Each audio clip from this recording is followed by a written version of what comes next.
Bonjour mes amis, this is Alex from MoveToFranceAndTeachEnglish.com, where I help you move to France and teach English. On today's episode, we're going to be talking about the 6 major misconceptions about moving to France and teaching English. But if it's your first time here, make sure to check out my website, MoveToFranceAndTeachEnglish.com, where I offer a bunch of information about how to move to France and teach English on the blog. I also offer a free downloadable 10-step checklist on moving to France and teaching English. And if you want to know information and you want to know more about jobs that are a good fit for you, I offer 10-minute discovery calls that you can book via Zoom through the website, where we can talk a little bit about what jobs are best for you and what's a good fit for you and what cities you might want to live in France. All right, now let's get to the content for today. So we have 6 common misconceptions about moving to France and teaching English. The first misconception I want to talk about today is the only way to move to France is as a nanny or an au pair, as they call it, or to work as a teaching assistant. So you may have heard people moving to France. It's very common to do this and teaching English in what's called the TAPIF program, the Teaching Assistant Professor in France. So basically what that is you're a teaching assistant. You don't need much experience teaching English. You just need to have English as your native language. And you work 8 months of the year. And you get a visa to work for 8 months, and they send you to any high school they can find, or a middle school, but I think it's a high school. And you assist the main English teacher or the main teacher that's there, and you maybe teach some classes, and you assist the teacher. So I think that means teaching classes, but not grading papers. I'm not sure. I've never done it before. But the problem with that is you only have 8 months there. And then if you want to do it again, you have to go back to the US or whatever country you're from, and then go back again. And you're paid like below the minimum wage. I'm talking like 800 or 900 euros a month. You can try to supplement that by asking for aid from the government. It doesn't always work. And this is definitely only for like single individual people going there. Much better thing to do is to come as a lecteur or maître de langue. Now this is either like a main teacher or main teacher plus, I would call it. Like a lecteur de langue is kind of like a teaching assistant, but you have your own classes and it's at the university level. And a maître de langue is like you're at the university level, you're teaching your own classes, and you have to grade papers at the end and assist in what's called the jury, where you work with other teachers to assign the grades. Now this is a much better way to move to France because what's the difference? Instead of having 8 months and below minimum wage, you have higher than minimum wage, but still like a decent salary. And you're there for the full year. And so what that means is that instead of paying you for 8 months, they pay you for 12 months, each month the same amount of money. But the university is only open from September to May or June. So that means you get 2 months where they pay you and you can do whatever you want and the university is closed. So that's a huge advantage. You might be wondering, why do they pay you to do nothing and just in the summer? And the way they explain is that for the work that you're doing, you should be paid more. But instead of dividing your salary amongst like 9 or 10 months, they divide it amongst 12 months. And then they just close the university. So it makes it easier for them. So this is a great opportunity if you want to move to France and teach English. Check out the lecteur de langue or the maître de langue posts. But I should mention that if you do get a job like that, you can only teach 1 year renewable once, so 2 years total per job. Some places you have to choose between lecteur or maître de langue, and once you do the 2 years, you cannot teach at another university anywhere in France. In that post, you'd have to do like something else. All right, so that's the first misconception, that you have to work as a nanny or as a teaching assistant at a high school. That's not true. You can work at a university level. However, I will also say that you need more qualifications like starting or finishing a master's in something. And whereas the TAPIF, you can apply and you just have a bachelor's or you don't have any teaching experience. Misconception number 2. People will speak English in Paris because there are lots of tourists and it's a metropolitan city. As my wife and I will tell you, that is not true. There are so many people, French people living in Paris, and Paris is kind of like a major capital, the heart of France, so to speak, like the major artery. So a lot of things go through Paris, for better or for worse. Paris is not all of France, but it is a major part of France. And so because of that, you have a lot of people who are just doing day-to-day jobs and they don't speak any English. They don't need to speak English because they're just working there. Now, when you go to places like the Eiffel Tower or the Champs-Élysées, you'll probably find some people speaking English because they cater to the tourist clientele. But don't go to Paris and assume that everyone's going to be speaking English. It's the same assumption as a French person coming to New York City and assuming everyone's going to speak French because French is the language of the United Nations and of the world. That's just not true, right? So yeah, misconception number 2, that there's going to be a bunch of people speaking English. That's not true. And especially if you need to do administrative things like get an apartment or open a bank account or get Wi-Fi and get a new cell phone, you may need some help in someone translating for you. In fact, I found that some other cities like Bordeaux or Strasbourg, more people speak English there than Paris, which is surprising, but that's what I found. All right, misconception number 3. If a university does hire me to teach for them, they'll take care of all the paperwork and they'll help me relocate just like any other big multinational company, right? Wrong. So if you get hired, for example, in one of the jobs that I mentioned before, the lecteur or the maître de langue, you'd think it's a high-level post at a university. They're going to help you.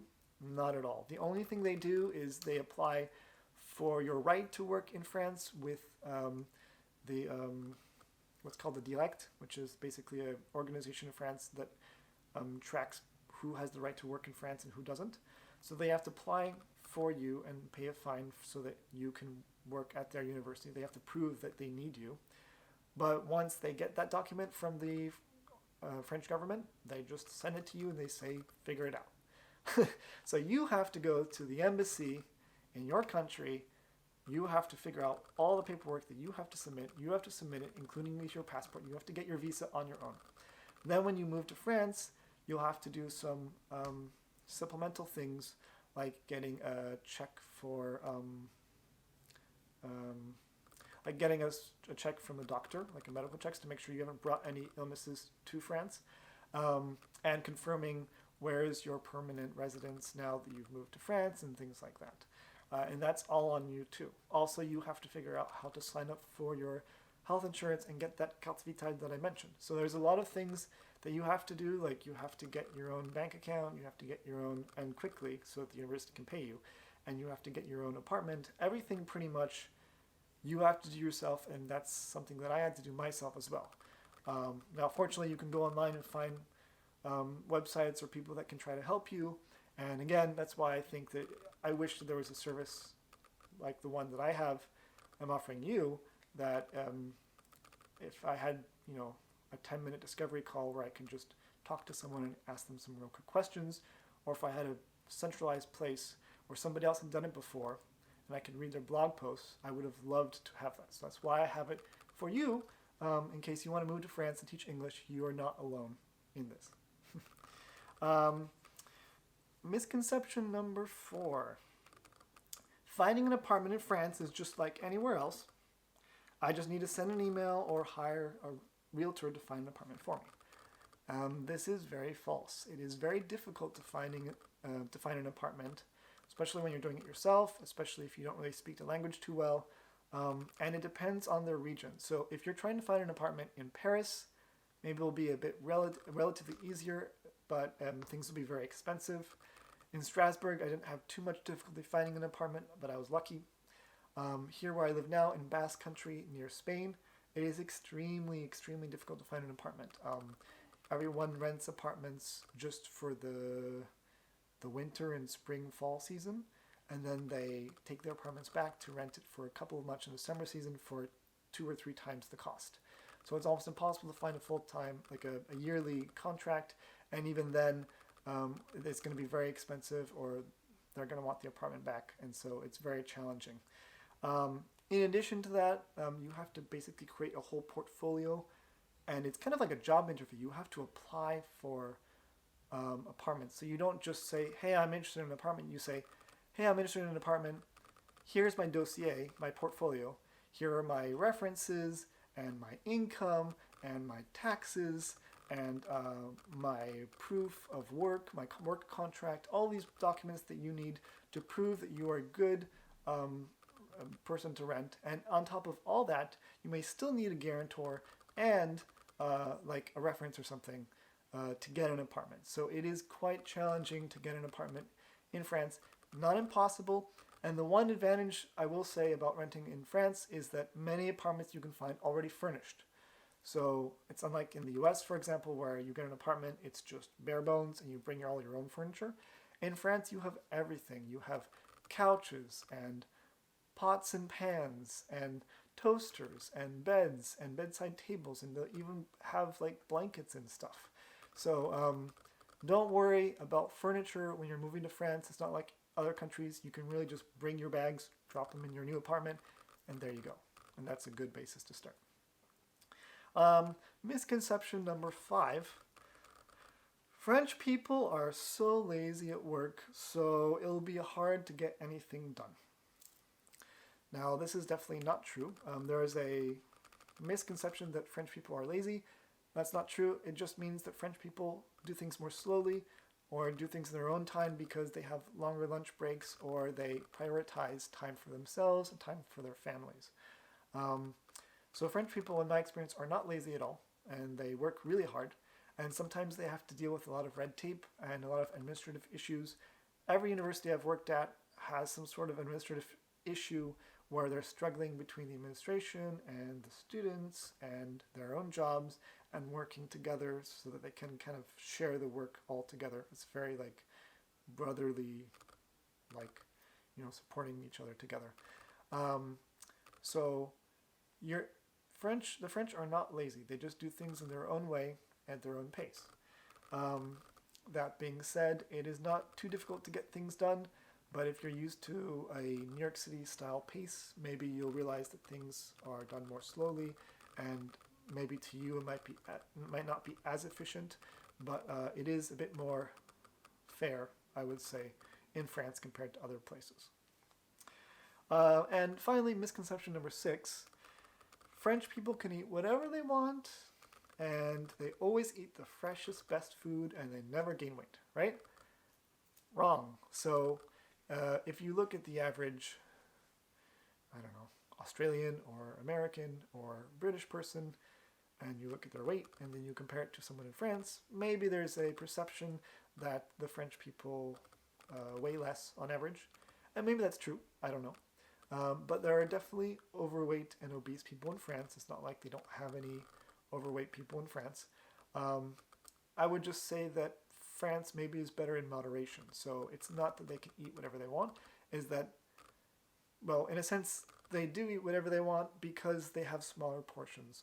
I recently went to the US for Christmas, and the portions I was served for salads to start, a salad to start in the US is like a main meal in France. It was shocking to me.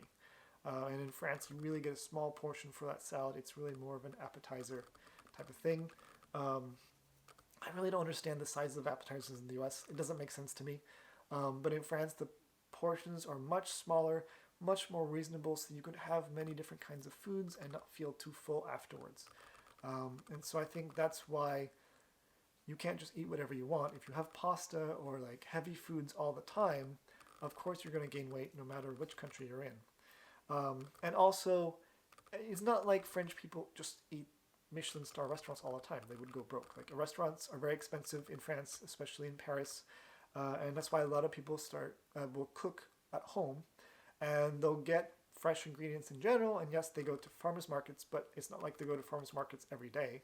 I mean, I guess some people, farmers markets don't even exist for every day. It's like once or twice a week. So they'll go to grocery stores, they'll buy ingredients, and they'll make their food. But just like any other country, they do have fast food. They have a version of McDonald's called Quick, and then they have their other fast foods that are from other countries that have come here as well, and they do eat plenty of fast food as well. And so it's not like they just eat fresh food from farmers markets and eat whatever they want. They gain weight just like anybody else, and they do have fast food just like many other countries. And not all of their food is fresh or of high quality. There's a variation to that. So yeah, if you pay attention to what you get at the grocery store, If you go to farmers markets intentionally, and if you minimize your portion control, you can eat whatever you want, but it's really more about those elements than it is anything else. All right, so that's it for today. And your French expression for today is à plus. À plus sounds like A plus, but it has nothing to do with it. À plus is your expression to say bye or goodbye. It's kind of slang, it's kind of very casual. I would not say à plus to like a doctor or my boss, for example. But I would say it to a colleague, perhaps, especially if we just had a lunch. And I would say it to my friends when I'm leaving them. So whenever you're with a friend and you want to say goodbye, show off your native French that you've learned and say à plus. All right, so that's it for today. Thank you so much for watching. If you're interested in more content, check out my website, movetofranceandteachenglish.com, where I offer information on the blog on how to move to France and teach English.